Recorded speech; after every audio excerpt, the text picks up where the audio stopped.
just want to. Okay. Okay, let's talk about Pesach. And I realized I said last week we could go through the Haggadah, and as I went through the week, I realized this is an absolutely terrible medium to go through Haggadah. So, Winterman, if you brought a Haggadah, I apologize. You're the best. But we'll do some Haggadah, but I'm not going to like go through the Haggadah like, I didn't bring a paragraph by Haggadah. paragraph. No No, okay, worries. well, what I thought if anybody would, that's a compliment. I Okay, have anyway. one with me, but I'm not opening it. Whatever. Anyway, long story short, yeah. So we'll talk about Pesach, but we'll mention the Haggadah, but we're not gonna, we're not gonna. Anyway, well, okay. I can't go through Seder. Fine. There are shirim you can find online. I'm sure you have Haggadahs you can learn. Tachlis. Let's go. Let's talk about the freedom that we're celebrating on Pesach. What kind of freedom are we celebrating? And that is actually important to define because as we all grow up in Western culture, that kind of throws around the word freedom a lot. And like we did when we kind of had the whole Disney schmooze, we have to stop and think about the things that we just take for granted and assume to be true, right? And we just kind of roll off our tongue. These are phrases that we just kind of like knee jerk into thinking. And it could very well be that, and as I think I will suggest in a minute, could be that the definition that we get from the Western culture, that what freedom is very different than the definition as to what Jewish freedom is. To do that, let's look a little bit at Sefer Shmos. If you've heard this from me before, again, but this is a disclaimer. If you've heard all this, any of this from me before, so I do apologize. I don't know. I don't remember if I've said it to you guys or not. But long story short, let's do it.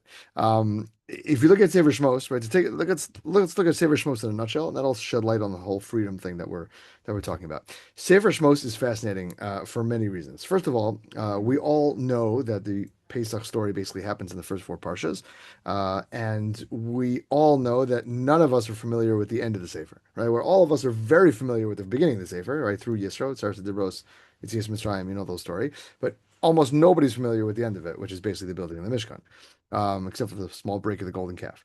The Why is that, and what's the deal, and how is Sefer Shmos structured like it is? So the Ramban in his introduction, right, points out something fascinating, and he really gets to the point of what Sefer Shmos is all about and what freedom, Jewish freedom, really is.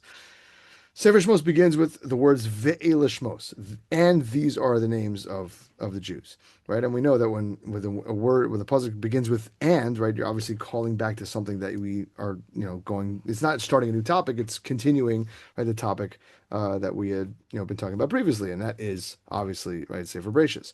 So the Ramban writes, are we just continuing on the story Sefer Bereshis? Because Sefer Shmos is really just a continuation in the sense that Bereshis, right, was several thousand years of creation, right? And so too, right, Shmos is as well, right? Ramban calls Sefer Bereshis Sefer HaYetzirah, and he calls the Sefer Shmos, right? I think he calls it the Sefer, what is it, the second Sefer? Is it Sefer Hasheni? I don't remember, and I don't have it written down. But okay, meaning he says that basically Bereshis and Shmos are connected rather, whereas Bereshis is creation, right? And Sefer Shmos, right, is just a continuation of that. What was the creation in Bereshis? So obviously the creation at the beginning of Bereshis, right, the first parak, right, okay, that we're familiar with. Why is that the entire, right, Sefer? Why does Ramban nickname it Sefer HaYetzirah, the Sefer of creation? Right, there are 49 prakim after creation.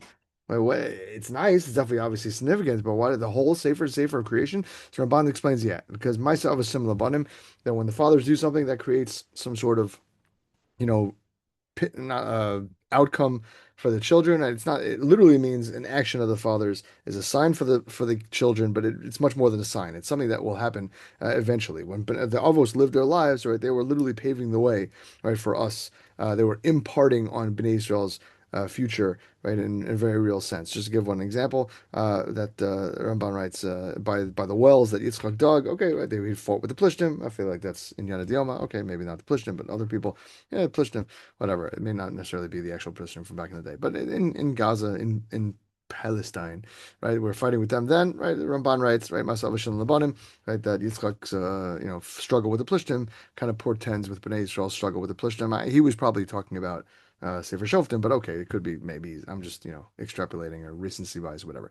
Anyway, long story short, with that in mind, we move on to Sefer Bereshis. Sefer Shmos. There we go. It's not, I can't even blame it on the hour. It's not even late. I'm just, yeah. Anyway, l'chaim. We'll see. Baruch atah Adonai melech haolam she'akol neh b'ra. Anyway, Sefer Shmos is a continuation of creation in the sense that Ma'aseh Avos Labanim, right? It's the forging, right, of the destiny, right, of Bnei Israel, their triumph and their rise, right, from bondage. Now, the question is, though, right, if that is what Sefer Shmos is, right, the creation of the Jewish nation, right, getting out of Mitzrayim, getting out of bondage, becoming a nation. So the Sefer Shmos should have ended after Parshas Yisro, or I guess Pasuk Mishpatim, because at the end of Mishpatim there's the whole Ma'amad Har Sinai. Right? What in the world does the end of Sefer Shmos have to do with the beginning?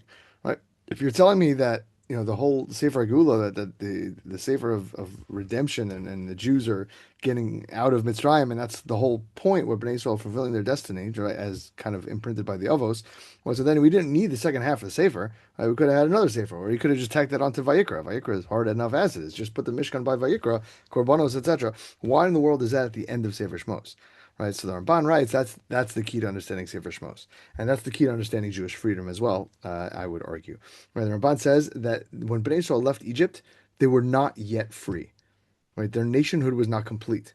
Right, because Jewish freedom is not measured by physical location or even like liberty from bondage, as they say in the really bad translations of the Haggadah. Right, Bnei Israel were only free, right, and as the Ramban writes, returning to the level of their fathers, right? They're kind of coming full circle and getting to the level of the Avos. The Ramban says they were only able to accomplish that when they received the Torah and built the Mishkan, to the point where Hakadosh Baruch Hu said, "V'shachanti b'zocham, I'll dwell in your midst." Right? Only that was when Bnei Israel were free, and that is the culmination, right, of not only Sefer Shmos but also Sefer Bereshis as well. Right? And I would argue that's the key to understanding what we're celebrating on Pesach as well. Because for better or worse, right, growing up in Western culture shapes your view of the word freedom. Right? Again, obviously that's certainly in America that word is thrown around right all the time. I don't have to give you examples. Freedom is obviously a very big deal and also a very wonderful thing, by the way. Right? Shouldn't downplay it. I'm not trying to critique right America's freedom. Right? We're very blessed. Right? Probably Jews probably had it better in America than almost any country they've ever been throughout their exile. But the definition is what I'm really interested in, and the definition is American freedom's definition, right? Is very different focus than Jewish freedom. In other words, what is it freedom from? Right? American freedom is freedom from, I would argue, you could put other words in there, but it's freedom from responsibility, obligation.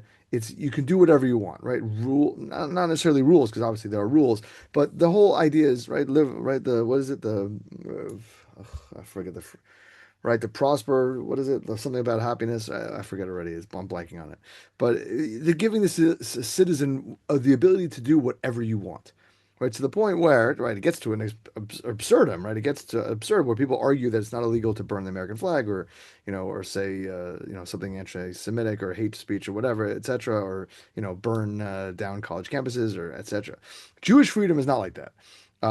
Jewish freedom is not like that. Jewish freedom, right, is freedom from the influences of Olam Hazeh, right? Whereas American freedom is freedom from responsibility necessarily, or freedom from, a need to have to do X, Y, and Z, right? Jewish freedom is freedom from the influences of this world, of the physical world, right? As the Musar Svarim explain, right, we talk about all the time that we are constantly assaulted by, right, the physical world, try to get us live a much more chomri physical life. Mesilas Yesharim, first parak, right, says that Hashem has put us in a world where many things distance man from God, right, and a person is always drawn towards them. Jewish freedom means being freed from the shackles of that influence. Right? When a person accomplishes when they cling to the spiritual, when they're able to live with a Kosh Baruch Hu, first and foremost, that frees them from the trappings, from the addiction, from the obsession, right, from the overwhelming desire, right, for physicality. Right. So Bnei Israel were not freed of that influence of Egyptian society until they received the Torah.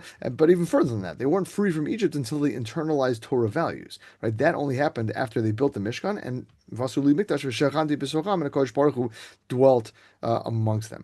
Right, that's an overarching lesson of Sefer Shmos, and that's basically something that pervades the entire Pesach story. Right, it's not the freedom from Egyptian bondage that should be the focus.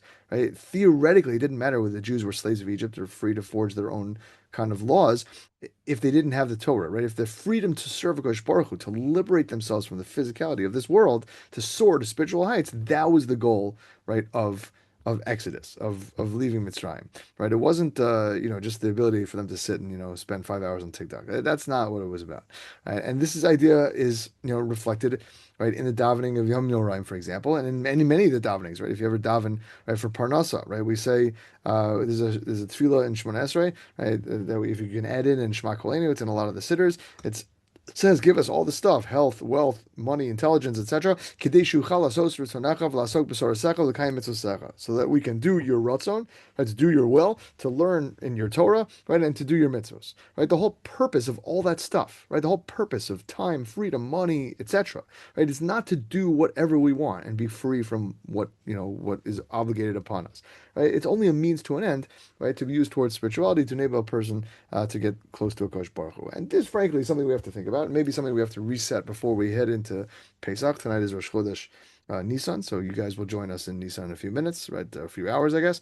But very often, right, we don't think about that aspect, that all the physical things and blessings that we have, right, are just what do we call the hechatimtza, a way to get to the spirituality, right? We don't think when you think you need to go to school and get a degree so you can get a good job, you're not usually thinking about, so husband can buy a nice esrog, or you can, buy a nice roast on Yontif, right? Or you can buy tefillin for your bar mitzvah kids. Okay, but maybe that's, farther down the line. But our job is to view everything through a Torah lens.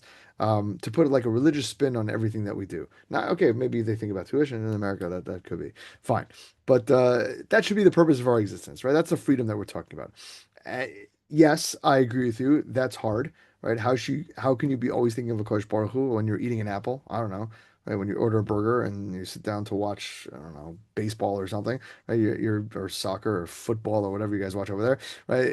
You can be focused on Torah, right? When you're getting together with friends at Chol Hamoed, that's a Torah thing, right? You're supposed to be thinking about the Chag and all its lessons. So that's hard, and I'm not downplaying it, but the answer is yes. And then Akash Baruch Hu helps you, right? And there's a fascinating point also at the end of Sefer Shmos. I don't know. I mean, well, we don't have to go to the end of Sefer Shmos. So you just go the whole Nisim, right, of Yetzias Mitzrayim. Hashem didn't take us out just just regularly, right? You guys know the story of the plagues, the splitting of the sea, all that stuff. Running underneath the entire story like a live wire, right, is the understanding that Hashem is guiding our lives, right? Literally, that's obviously, that's the Ramban at the end of this Parshas Bo, that Hashem did all these open miracles so that we could see the hidden miracles that He does. Literally, that's the underpinnings of the entire Yetzias Mitzrayim story, that Hashem is doing it. It's a very simple thought, and we don't very often think about it. Hashem is going to give us Siyata Dishmaya to accomplish this stuff, right? It is a high level. I am demanding a lot of you guys, but you guys are legends, right? And this is a high level, right? And this is what we can accomplish, and you're going to get Siyata Dishmaya to accomplish it. Okay. Um, that's a word on terms of freedom, right? Thinking about what the point of freedom is. Not that, freedom is not a goal in and of itself, but it's a hechatimtza, it's a way to get somewhere, right? There's a purpose that we're supposed to fulfill with the freedom that we're blessed with. Okay. You know what's ironic? Which it Yes. leads me to a question. Hmm. That That's not ironic. when people are doing like necessarily like quote unquote like the wrong thing or something like not like that they're supposed to be doing, they think about Hakadosh Baruch Hu so much more. And by they I mean me. Like I'm Hmm. counting myself in this situation. Um, but no, isn't it like ironic that like when people are doing something like that they shouldn't be doing, like that's when they think about Hashem so much more. I I think the wonder Yetzer Hara why. is good at making you think about Hashem before and after, but not during. Is that fair? Because if Fine. you think about Hashem during, so then you wouldn't do it. Um, okay. No, I beg am to I wrong? differ. No, you think about Hashem during? Ah, fair enough. Yes, Interesting. happened to me today, actually. Really? Yes. All right, you guys. I'll get off, and you guys will talk about all the tea, and then I'll get back on. Yeah? No, spill all the tea. All right. Okay. Fair enough. I hear. Um, Interesting. That's a fascinating observation. Maybe I'm. Hmm. Yeah, I don't know. I'm not sure. What do you think? Why you made the observation? What do you think? Me? Yeah, you. Yeah, you're the one who made the I'm observation. not qualified to think or What does observe that? or I say You're anything. not qualified to think? What does that mean? I'm like not to say what I think. Oh, well, do you want me to turn off the recording? Is that what you could do? Like later. All right, I we'll come have an, back to that. We'll come back to it. Yeah. I think that at least with the thing that I did, I think the reason that I was like I was still doing it even though I was thinking about Hashem and I was like, this is probably wrong. But I was like kind of not thinking that it's like a valid thing. Can I just tell you what it was? But I, I mean, you know by all how means. I also don't even know if I'm supposed to be doing it because I also just read somewhere else that I'm not supposed to be doing it, that it's not a thing anymore. But the thing about how like when you have food and it's like wet, like a fruit, then you're supposed to like dry it or eat it with a utensil or whatever. Like you're not supposed to touch it because your hands have tuma. So then I was like, this is kind of dumb. Sorry. And then because I also heard somewhere else that maybe you don't even have to do it. So that's yeah. I don't know if Baruch that Hashem. like God bless you. Hannah, God bless Halavai. you. God bless you, Hannah. Halavai. God bless you, Hannah. why? Because usually when someone leads with that, they're like, well, I hooked up with my boyfriend yesterday. Oh, And I just felt bad. I was thinking of God the entire time. Just the entire time. I was just, okay. A that's better all. example. Lashon Okay, Hara. fine. Today, Okay. had a conversation. Lashon Hara. I'm sorry. I'm taking of your whole soup. No, I don't care. Today, I had a conversation. Lashon Hara was involved, and I was thinking about Hashem, and I was thinking, this is wrong. Stop it. Hmm. But Right. I So don't we, have a better excuse for that one. right. So I mean, so we've talked in the past about again this schmooze for another time, but we've talked in the past about how sometimes it just takes courage to do the right thing, right? It's not necessarily a matter of knowing right from wrong. Sometimes you need to know right from wrong, and sometimes people don't know the halacha, and that's different schmooze. But sometimes it's just a matter of courage, right? We know what we're doing is wrong, and just a matter of stopping it. And that's why I yell at you guys and sometimes say, just stop it, just stop it. You guys know that if you're nodding your heads. Um, but yeah, sometimes it takes courage. That's true. That's true. Sometimes it's hard. Um, yeah, I hear that. I think the observation is good, and I think we'll probably leave it in the recording, Dafka, because um, it's it's an avoda to think about Kosh Baruch Hu when you're doing mitzvos, right? A lot of us, and that's the whole by doing things by rote shmooze, right? We all have many of us have grown up with this, or definitely a version of this, right? And a lot of the things we do just certainly davening we just do without thinking, right? And mitzvos we kind of just do without thinking. Yeah, it could be that Baruch Hashem you've gotten to the level that by Averos you're also thinking about Kosh Baruch Hu. Or maybe it's easier to think about Kosh Baruch Hu when you do an Avera because you have Yitzhahara gives you guilty conscience. Yitzhahara is very good like that, very good with the guilty conscience. So, all right, listen, right, that's definitely another shmooze for another time. Tov. Okay, let's go right to in Pesach because the fans are waiting. No, okay. We let's talk about chametz. Speaking of something that we take for granted, a lot of you have heard this from me before. In fact, I actually remember that some of you Persians, I don't know which ones, I actually don't remember. Kayla might have been you. I really think it was. I'm not sure. Cornered me on the first Shabbaton in Baer Miriam in your Shana Aleph in Datilumi. I don't know if you remember. We were eating a Datilumi, and you came up to me after the meal. I remember this so clearly, and you asked me, Rabbi, what's the deal with chametz on Pesach? And I remember thinking simultaneously, what in the heck are you thinking about that in L? Like who, like why is that your question? And second of all, I came up with a good answer, and I think you guys were impressed. And I was like, thank God I knew that. Otherwise, I would look like an idiot. Probably know what would have taught to me the rest of the year. Anyway, but let's talk about chametz. We grow up with the whole mishugas on Wait, Rabbi, chametz. I don't think that was me. No, could have been. Could maybe not. No. Maybe not. Could maybe not. All right, whatever. Could be just because you're the one on the shear, and so just recency bias. But okay, anyway, we grew up with the whole mishugas of chametz on Pesach, right? The cleaning, the cooking, the buying, the avoiding, right? Not eating, right? Many of us don't stop to ask a simple question. The question is so obvious that you may have never asked it before. What in the world does chametz have to do with Pesach? I know, yes, I know. When they left, they didn't have time to bake their bread, blah, blah, blah. Yeah, I went to kindergarten also. Fantastic. What does that have to do with anything? It's such a random detail.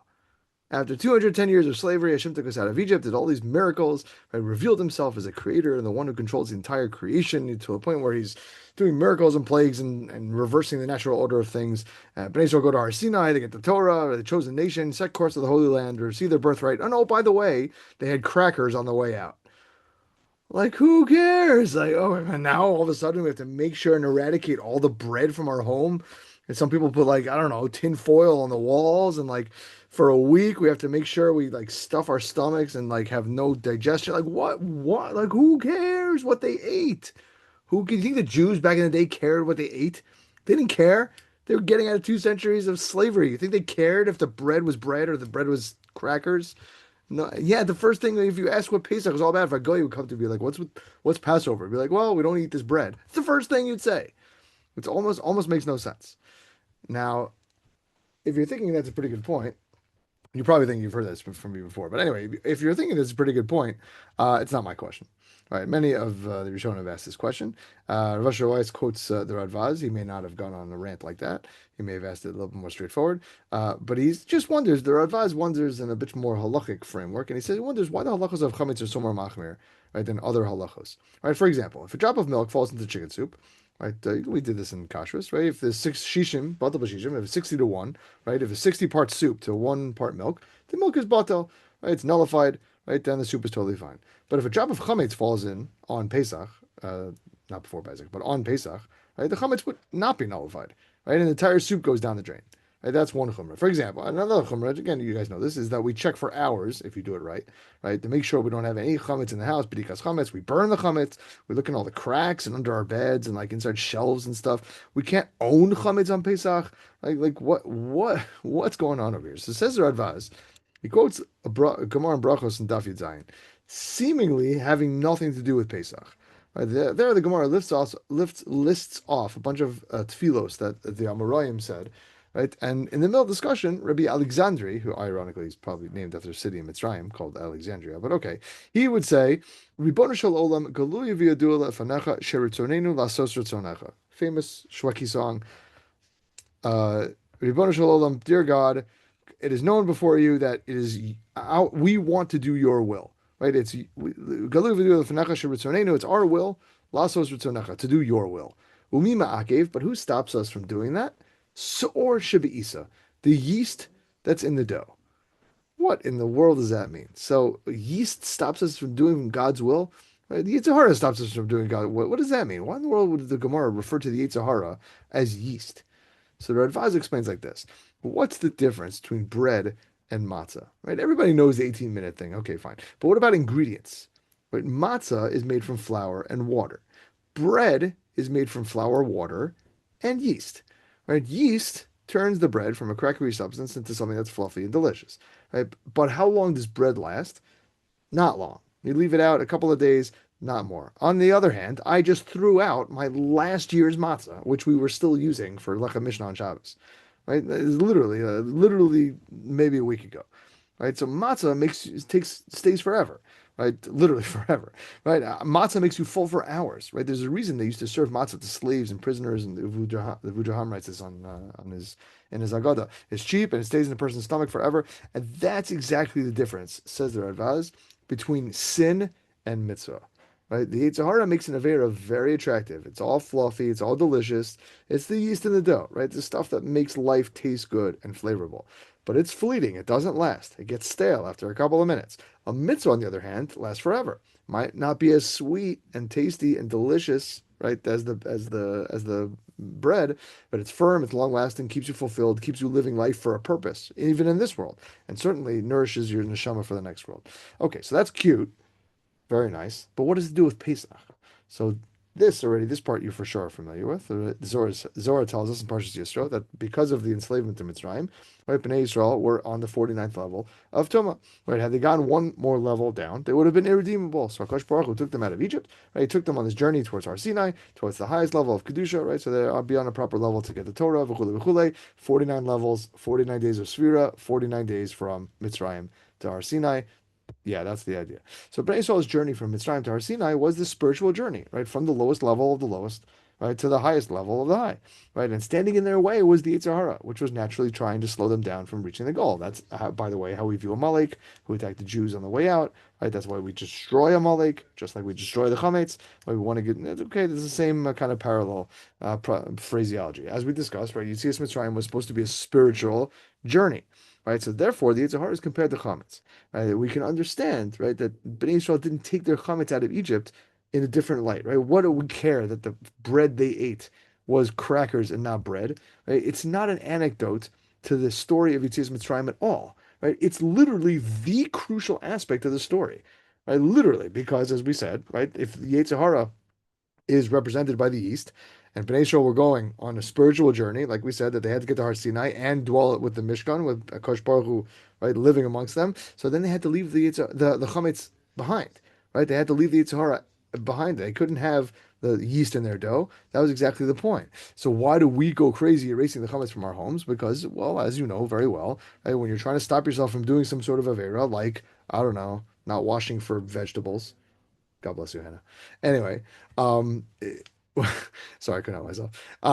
You have to go all the way, right? You can't just, have to chazet, right? You have to eradicate it completely, right? You can't work on your lashon hara once in a while, right? That's not going to go anywhere, right? If you're going to make real strides in working on your lashon hara, you have to put real effort. You have to day by day. You have to really get rid of it. Same is true by chametz on Pesach, right? We get rid of our chametz, right, completely. Right? We go crazy looking for chametz, because that's the whole point. That's how we have to treat the Yetzer Hara. We got to get rid of him as much as we can. So the Radvaz explains that that's exactly the point. And we also, and again, the Musar kind of bring over to us, the Musar is that we have to, the same way we search for chametz in our homes, right? We have to search for chametz, for the Yetzer Hara rather, right, in our lives. And if we do find, right, the chametz in our homes on Pesach, we have to destroy it, and the Yetzer Hara as well, right? We have to, again, just like on Pesach, if you find chametz, it's in your living room or whatever, right? I remember years ago I found, somehow missed this massive Hershey Kiss. I went to Hershey Park once, massive Hershey Kiss, like a 5 pound Hershey Kiss that I just left in my room, and like maybe 5 years later, I was just like, I don't know, maybe reading something, and I was like, oh, that's probably chametz. So sometimes you just miss it. But when you find it, what do you got to do? You got to burn it. You got to throw it out. You got to destroy it. So the same idea about Yetzer Hara, right? When you find something that you are failing at, right? You can't give it even the slightest edge, right? Let's say you're spending too much time on your phone. Don't give it make sure you delete that app or unfollow that guy or girl or whatever influencer. I don't know. Banish it from your life. Eliminate it. That's the Musar, right, of chametz, right? Just completely destroy anything involved. Oh, that's nice. We have a nice little.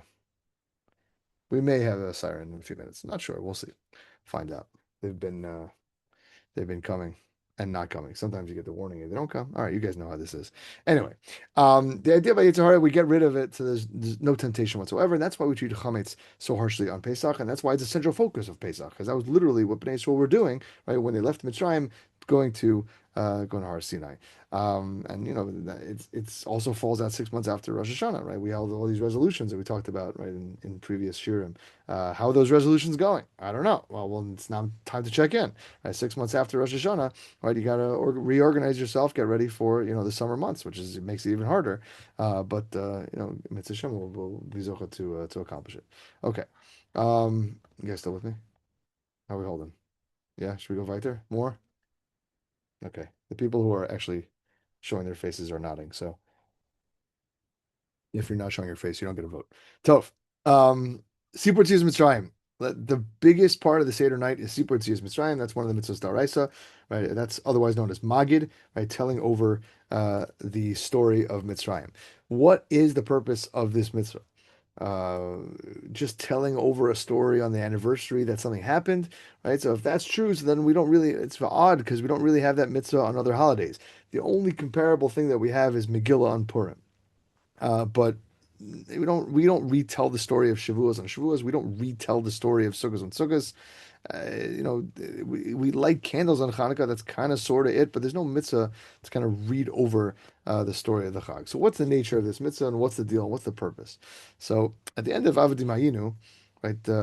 If again, if you remember from the Haggadah, right, it says afilu kulanu chachamim, kulanu nevonim, kulanu yodim es Torah. Even if everybody knows we're smart, we're intelligent, we know the Torah. Still, mitzvah aleinu l'saper b'tzias Mitzrayim. We still have a mitzvah to fulfill, right? To tell about the Exodus. B'chol amarbe l'saper b'tzias Mitzrayim arei meshubach. And as long as you go, right, as much as you can do, that's better. And it tells a story about Rabbi Elazar and Rabbi Yoshua, Rabbi Elazar ben Azariah, Rabbi Kiva, Rabbi Tarfon. They were learning in Bnei Brak. They were eating in Bnei Brak. They were doing Sipur Tzias Mitzrayim all night, right? As you guys know, right? Then they came to say, "Oh, it's time for Kriya Shema." Fine, right? So basically, very clear that there's a mitzvah to tell over the story, regardless of your knowledge. So it's very clear that that mitzvah is not about obtaining or disseminating information.